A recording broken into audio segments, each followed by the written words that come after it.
Hi అండి, this is Turaga Sriram, cricket analyst. Gautam Gambhir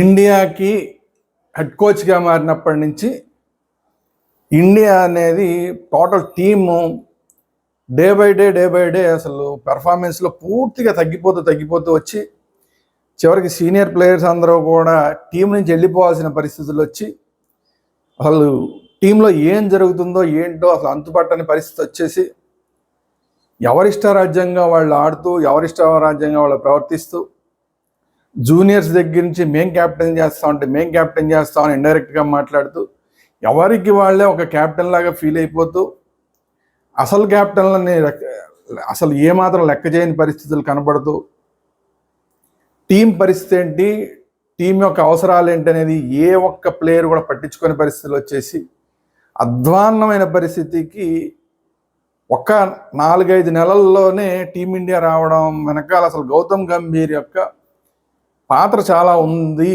అనేది ఇప్పుడు అందరూ మాట్లాడుతున్నమాట. అసలు అదేంటనేది చూద్దాం. ఈ మెయిన్ వీడియోలోకి వెళ్ళే ముందు మన ఛానల్ వేదాంత ఛానల్ అందరూ సబ్స్క్రైబ్ చేసుకోండి. వేదాంత ఛానల్లో క్రికెట్కి సంబంధించిన వీడియోలు, అలాగే పొలిటికల్, అలాగే ఆధ్యాత్మిక అంశాలు, భక్తికి సంబంధించిన అంశాలు, సినిమాలకు సంబంధించిన అంశాలు, ఇట్లాంటి అన్ని అంశాలు వస్తుంటాయి. కాబట్టి వేదాంత ఛానల్ అందరూ సబ్స్క్రైబ్ చేసుకోండి. అట్ ది సేమ్ టైం కేవలం క్రికెట్ ప్రేమికుల కోసం క్రికెట్ వీడియోలు మాత్రమే వచ్చే క్రికెట్ వేదాంత ఛానల్ కూడా సబ్స్క్రైబ్ చేసుకోండి. Thank you very much. ఇక అసలు వీడియోలోకి వెళ్తే గౌతమ్ గంభీర్ రాహుల్ ద్రవిడ్ ఎప్పుడైతే ఇంకా రిటైర్ అయిపోయి ఇంకా నేను చెయ్యను అని మళ్ళీ అడిగారు, కంటిన్యూ చెయ్యమని, రాహుల్ ద్రవిడ్ని హెడ్ కోచ్గా కంటిన్యూ చేయమని అడిగినా కూడా ఇంకా నేను చెయ్యను, ఇంకెంతకన్నా చేయడం బాగుండదు, నేను చెయ్యను అని చెప్పి తనంతటి తను బయటికి వెళ్ళిపోయాడు రాహుల్ ద్రవిడ్. అట్లాంటి పరిస్థితుల్లో ఎవరు నెక్స్ట్ హెడ్ కోచ్గా ఉంటే బాగుంటుంది అన్నప్పుడు 2 ఆప్షన్లు ప్రధానంగా బీసీఐ ముందుకు వచ్చినాయి. ఒకటి వివిఎస్ లక్ష్మణ్, 2 గౌతమ్ గంభీర్. అయితే గౌతమ్ గంభీర్ అక్కడ ఐపీఎల్లో కోల్కతా నైట్ రైడర్స్కి అతను ప్రాతినిధ్యం వహించి అక్కడ కోచ్గా ఉండి అక్కడ మంచి రిజల్ట్ చూపిస్తున్నాడు అన్న ఉద్దేశంతో గంభీర్ మీద ఎక్కువ దృష్టి పెట్టి గంభీర్ని హెడ్ కోచ్గా తీసుకోవడం జరిగింది. అయితే ఇక్కడే బీసీసీఐ పప్పులో కాలేసిందా అన్నది తర్వాత అందరికీ డౌట్ వస్తుంది. ఎందుకంటే గౌతమ్ గంభీర్ వాళ్ళ మాట వినే రకం కాదు. తను ఏది అనుకుంటే అది జరగాలంటాడు, తను ఏది చేయదలుచుకుంటే అది చేస్తాడు. సీనియర్ ప్లేయర్స్, జూనియర్ ప్లేయర్స్ ఇలాంటివన్నీ ఏం ఉండవు. తను చెప్పినట్టు వినాలి, తన చెప్పు చేతల్లో ఉండాలంటాడు. లేదా ఆట తీరు కూడా తను ఏదనుకున్నాడో అలాగే ఉండాలంటాడు. ఇది కొంతవరకు T20ల వరకు ఫార్మేట్ వరకు అయితే పనికి వస్తుంది. ఎందుకంటే దూకుడుగా ఆడే పద్ధతి ఏదైతే ఉందో అది T20ల వరకు అయితే పనికి వస్తుంది, రిజల్ట్ కూడా చూపిస్తుంది. కానీ అట్ ది సేమ్ టైం అదే పద్ధతిని టెస్ట్ క్రికెట్లో కూడా చూపించాలనుకుని ఏదో ఇంగ్లాండ్ వాళ్ళు ఏదో బజ్బాల్ క్రికెట్ అని మాట్లాడినట్టు అట్లా ఒకప్పుడు రోహిత్ శర్మ అన్నాడు, మాకు ఉండేవాడు ఒక ప్లేయరు, అంటే అప్పుడు పంత్ బాగా బ్రేక్లో ఉన్నప్పుడు కాలు విరిగి టీంలో లేని పరిస్థితుల్లో అప్పుడు బజ్బాల్ క్రికెట్ గురించి మాట్లాడుతున్నప్పుడు మాకు ఉండేవాడు పంత్ అని ఒక ప్లేయర్, మీ అందరికన్నా ముందే బజ్బాల్ ఆడడం ఎప్పుడో మొదలు పెట్టాడని. అదే తరహా ఆటని ఇంకా ప్రతి ఒక్కళ్ళు ఆడాలన్నట్లాగా గౌతమ్ గంభీర్ వచ్చిన తర్వాత పరిస్థితులు అలా మారిపోయినాయి. 1-2 సందర్భాల్లో గౌతమ్ గంభీర్ మీడియాతో మాట్లాడుతూ కూడా చెప్పడం జరిగింది, మేము రోజుకి 400 పరుగులు చేయగలిగిన కెపాసిటీ మా దగ్గర ఉన్నప్పుడు మేము ఎందుకు వెనక్కి తగ్గాలి, రోజు 40 మంది వికెట్లు, 4 వికెట్ మొత్తం వికెట్లన్నీ కూడా ఒక రోజులో తీయగలుగుతాం, అలాగే 400 పరుగులు ఒక రోజులో చేస్తామని మాట్లాడాడు. తీరా చూస్తే ఆ తర్వాత అతను అన్న దగ్గర నుంచి కూడా వరుసగా డౌన్ఫాల్ స్టార్ట్ అయింది. టీం నిర్ణయాలు కూడా సరిగా లేవు. సో ఇవన్నీ చూసిన తర్వాత అసలు గౌతమ్ గంభీర్ చెప్పేదొకటి, వాస్తవంగా జరుగుతున్నది ఒకటి. ఎందుకంటే ప్లేయర్లు దాన్ని అడాప్ట్ చేసుకోలేకపోయారా, లేదంటే ఇక ప్రతి బాళ్ళు కొట్టడమే కార్యక్రమంగా పెట్టుకుని అలా ఆ పద్ధతికి అలవాటు పడిన రోహిత్ శర్మ చివరికి ఏమైపోయింది, రోహిత్ శర్మ పరిస్థితికి క్యాప్టెన్గా ఉండి కూడా టీంలోంచి పక్కన కూర్చోవాల్సిన పరిస్థితి, అసలు రిటైర్మెంట్ ప్రకటించమని చెప్పి అందరూ బలవంతం చేసే పరిస్థితి.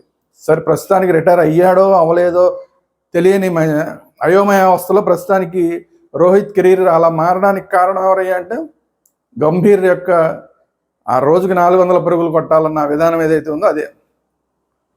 అలా ఆడుతూ ప్రతిసారి ఫెయిల్. ఓపెనర్గా రావడం, ఊపేయడం, అవుట్ అవడం, ఊపేయడం, అవుట్ అవడం, ఇలాగే అయిపోయింది.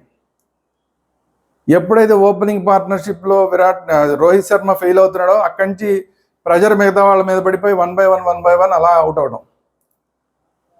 యశస్వి జైస్వాల్ కూడా కొంత మేరకు ఆడదామని ప్రయత్నించి 2-3 సందర్భాల్లో విఫలమయ్యాడు. రావడమే కొట్టేయాలి, మొదటి 20-30 పరుగులు ఫాస్ట్గా కొట్టాలన్న తాపత్రయంలో 2-3 సార్లు యశస్వి జైస్వాల్ కూడా ఆడటం జరిగింది. అలా కాకుండా సెటిల్డ్గా ఆడి నెమ్మదిగా ఆడినప్పుడల్లా మంచి స్కోర్లు సాధించాడు యశస్వి జైస్వాల్. అలా కాకుండా ఫస్ట్ రావడం ఒక 20-30 పరుగులు ఫాస్ట్గా కొట్టాలన్న తాపత్రయం చూపించిన ప్రతిసారి, అంటే ఫస్ట్ ఓవర్లోనే ఒక 4, 2 4, 3 4 అలా కొట్టిన ప్రతి సందర్భంలోనూ తొందరగా అవుట్ అయ్యి వెనక్కి వెళ్ళిపోయిన పరిస్థితి యశస్వి జైస్వాల్.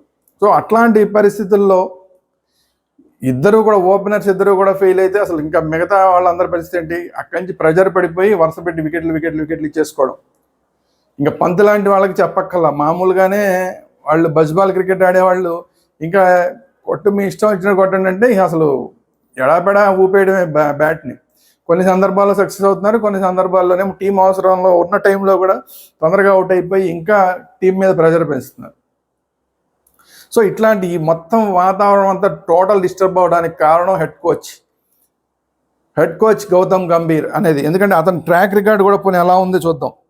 గౌతమ్ గంభీర్ వచ్చిన తర్వాత అతని ట్రాక్ రికార్డ్ ఏంటి అంటే, last bilateral ODI series versus Sri Lanka after 27 years, 27 ఏళ్ల తర్వాత శ్రీలంక మీద ద్వైపాక్షికంగా ఆడిన ఒక సిరీస్ను కోల్పోవడం అనేది 27 సంవత్సరాల తర్వాత జరిగింది. అది గౌతమ్ గంభీర్ హెడ్ కోచ్గా వచ్చిన తర్వాత జరిగింది.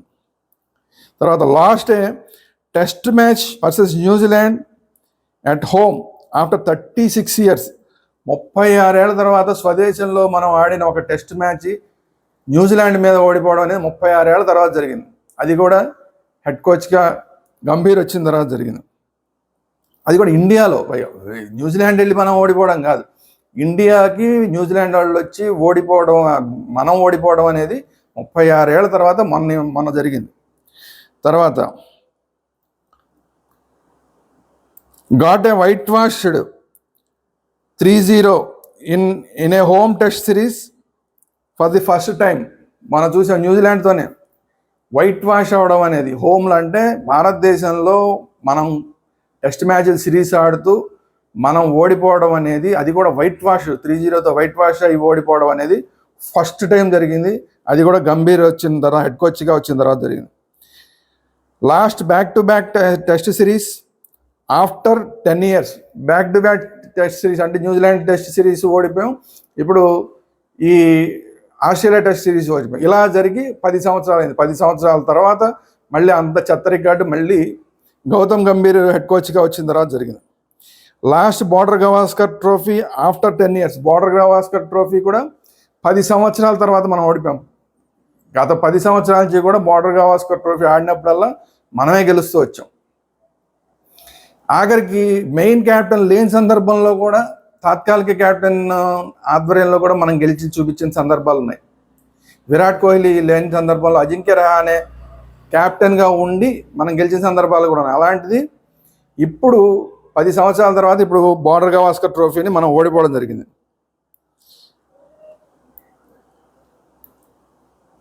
India last 3 test matches against Australia in a test series. అంటే 3 మ్యాచ్లు ఒకే సిరీస్లో లాస్ అవ్వడం అనేది కూడా మళ్ళీ ఆస్ట్రేలియా మీద ఇదే ఫస్ట్ టైం అంట. ఆఫ్టర్ 12 years తర్వాత జరిగింది ఇది. వరుస పెట్టి 3 టెస్ట్ మ్యాచ్లు ఓడిపోవడం అనేది ఒక సిరీస్లో 12 సంవత్సరాలు జరిగింది. And fail to qualify for WTC final for the first time. WTC final, దాని ఫైనల్కి వెళ్ళడంలో కూడా మనం ఫస్ట్ టైం ఫెయిల్ అయ్యాం. ఇవన్నీ కూడా గౌతమ్ గంభీర్ రికార్డులు. గౌతమ్ గంభీర్ వచ్చిన తర్వాత గౌతమ్ గంభీర్ సాధించిన చెత్త రికార్డులు. సో ఇంత చెత్త రికార్డులు సాధించిన గౌతమ్ గంభీర్ని హెడ్ కోచ్గా కంటిన్యూ చెయ్యాలా వద్దా అనేది బీసీసీఐ నిర్ణయం తీసుకోవాలి. రోహిత్ శర్మ సంగతి ఏంటి, విరాట్ కోహ్లీ సంగతి ఏంటి? ఇంకొకటి ఏంటంటే రోహిత్ శర్మ సంగతి, విరాట్ కోహ్లీ సంగతి కన్నా ముందు గంభీర్ సంగతి ఏంటనేది ఫస్ట్ బీసీసీఐ తేల్చాలి. ఎందుకంటే మొన్న మనం అశ్విన్ని కోల్పోవడం, అశ్విన్ మధ్యలో హర్ట్ అయిపోయి రిటైర్ అయిపోవడం, అంటే మానసికంగా చాలా బాధపడి సడన్గా ఒక సిరీస్ మధ్యలో రిటైర్ అయిపోవడం అనేది మళ్ళీ ఎప్పుడో ధోని తర్వాత మళ్ళీ జరిగింది. అది కూడా హెడ్ కోచ్గా గౌతమ్ గంభీర్ ఉండగా జరిగింది. అట్లాంటివి అశ్విన్ లాంటి వాళ్ళని బలవంతాన బయటికి వెళ్ళే లాంటి పరిస్థితి సృష్టించిన చరిత్ర కూడా గంభీర్కే వచ్చింది. సో ఇట్లాంటప్పుడు అసలు సరే అశ్విన్ ఎలాగా మనం కోల్పోయాం, రోహిత్ శర్మ, విరాట్ కోహ్లీ వీళ్ళ రిటైర్మెంట్ అనేది ఏంటి అనేది ముందు బీసీఐ ఆలోచించే ముందు గౌతమ్ గంభీర్ సంగతి తేల్చాల్సిన పరిస్థితి ఇప్పుడు బీసీఐకి ఉంది. ఏం జరుగుతుందో చూద్దాం. ఈ వీడియో కనుక మీకు నచ్చినట్టయితే లైక్ చేయండి. మీ అభిప్రాయాలు ఏంటి గౌతమ్ గంభీర్ మీద అనేది మీరు కామెంట్ రూపంలో తెలియజేయండి. ఈ వీడియో అందరికీ షేర్ చేయండి.